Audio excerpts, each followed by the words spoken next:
പക്ഷിയും. പുറപ്പാടിൻ്റെ പുസ്തകം 16-ാം അധ്യായം 1 മുതൽ 36 വരെയുള്ള വാക്യങ്ങൾ. മന്നായും കാടപ്പക്ഷിയും. ഇസ്രായേൽ സമൂഹം എലീമിൽ നിന്നും പുറപ്പെട്ട് എലീമിനും സീനായ്ക്കും ഇടയുമുള്ള സീൻ മരുഭൂമിയിലെത്തി. ഈജിപ്തിൽ നിന്നും പുറപ്പെട്ടതിൻ്റെ 2-ാം മാസം 15-ാം ദിവസമായിരുന്നു അത്. മരുഭൂമിയിൽ വെച്ച് ഇസ്രായേൽ സമൂഹം ഒന്നടങ്കം മോശയ്ക്കും അഹറോനും എതിരായി പിറുപിറുത്തു. ഇസ്രായേൽക്കാർ അവരോട് പറഞ്ഞു, ഈജിപ്തിൽ ഇറച്ചിപ്പാത്രത്തിനടുത്തിരുന്ന് തൃപ്തിയാവോളം അപ്പം തിന്നുകൊണ്ടിരുന്നപ്പോൾ കർത്താവിൻ്റെ കരത്താൽ കൊല്ലപ്പെട്ടിരിക്കുന്നുവെങ്കിൽ എത്ര നന്നായിരുന്നു.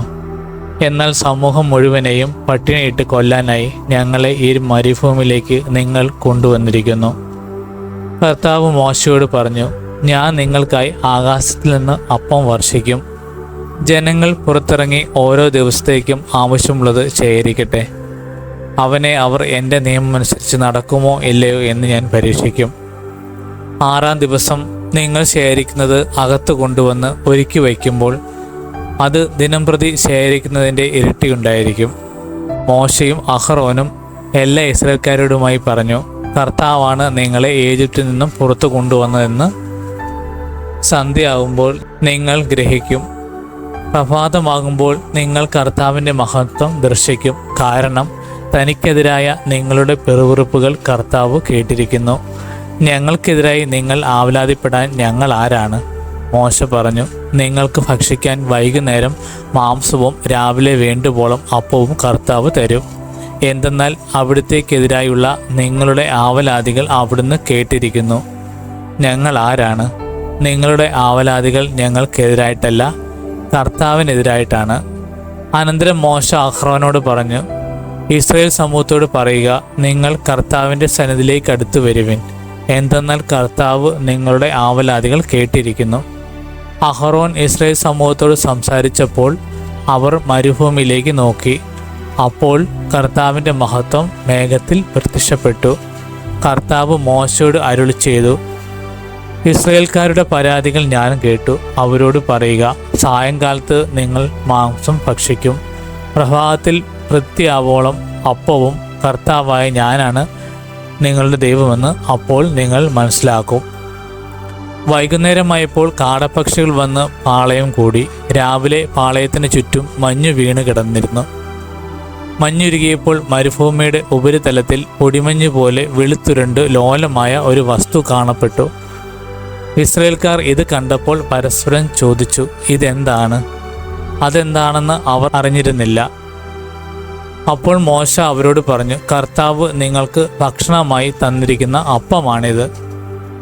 കർത്താവ് കൽപ്പിച്ചിരിക്കുന്നത് ഇപ്രകാരമാണ്, ഓരോരുത്തരും തൻ്റെ കൂടാരത്തിലുള്ള ആളുകളുടെ എണ്ണമനുസരിച്ച് ആളൊന്നിന് 1 ഓമർ വീതം ശേഖരിക്കട്ടെ. ഇസ്രായേൽക്കാർ അപ്രകാരം ചെയ്തു. ചിലർ കൂടുതലും ചിലർ കുറവും ശേഖരിച്ചു. പിന്നീട് ഓമർ കൊണ്ട് അളന്നു നോക്കിയപ്പോൾ കൂടുതൽ ശേഖരിച്ചവർക്ക് കൂടുതലോ കുറച്ച് ശേഖരിച്ചവർക്ക് കുറവോ ഉണ്ടായിരുന്നില്ല. ഓരോരുത്തരും ശേഖരിച്ചത് അവന് ഭക്ഷിക്കാൻ മാത്രമുണ്ടായിരുന്നു. മോശ അവരോട് പറഞ്ഞു, ആരും അതിൽ നിന്നും അല്പം പോലും പ്രഭാതത്തിലേക്ക് നീക്കി വയ്ക്കരുത്.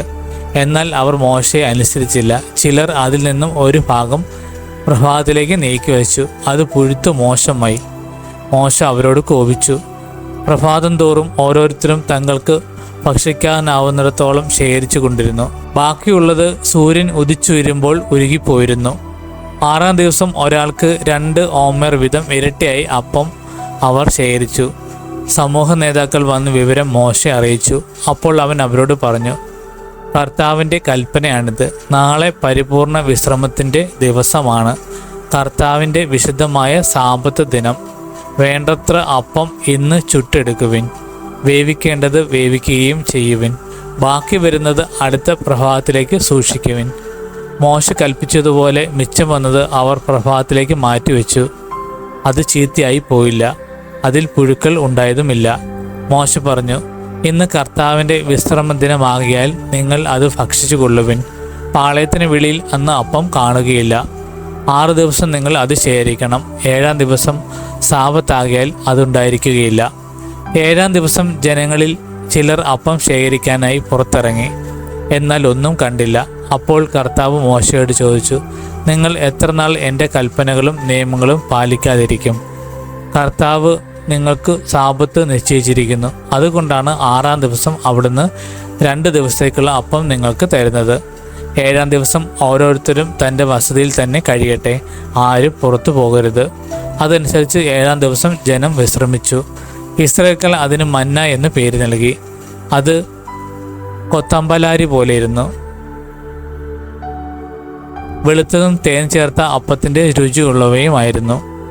മോശ പറഞ്ഞു, കർത്താവിൻ്റെ കൽപ്പന ഇതാണ്: ഈജിപ്തിൽ നിന്നും ഞാൻ നിങ്ങളെ കൊണ്ടുപോരുമ്പോൾ മരുഭൂമിയിൽ വെച്ച് നിങ്ങൾക്ക് ഭക്ഷിക്കാൻ തന്ന അപ്പം നിങ്ങളുടെ പിൻതലമുറക്കാർ കാണുന്നതിന് വേണ്ടി അതിൽ നിന്നും ഒരു ഓമർ എടുത്ത് സൂക്ഷിച്ചു കൊള്ളുവയ്ക്കുവിൻ. മോശ അഹ്റോനോട് പറഞ്ഞു, ഒരു പാത്രത്തിൽ 1 ഓമർ മന്ന എടുത്ത് നിങ്ങളുടെ പിൻതലമുറയ്ക്ക് വേണ്ടി കർത്താവിൻ്റെ സന്നിധിയിൽ സൂക്ഷിച്ചു വെക്കുക. കർത്താവ് മോശയോട് കൽപ്പിച്ചതുപോലെ അഹ്റോൻ അത് സാക്ഷ്യപീഠത്തിന് മുൻപിൽ സൂക്ഷിച്ചു വെച്ചു. ഇസ്രായേൽക്കാർ മനുഷ്യവാസമുള്ള സ്ഥലത്തെത്തുന്നവരെ 40 വർഷത്തേക്ക് മന്ന ഭക്ഷിച്ചു. കാനാൻ ദേശത്തിൻ്റെ അതിർത്തിയിലെത്തുന്നതുവരെ മന്നയാണ് അവർ ഭക്ഷിച്ചത്. 1 ഓമർ 1 ഏഫയുടെ 10 1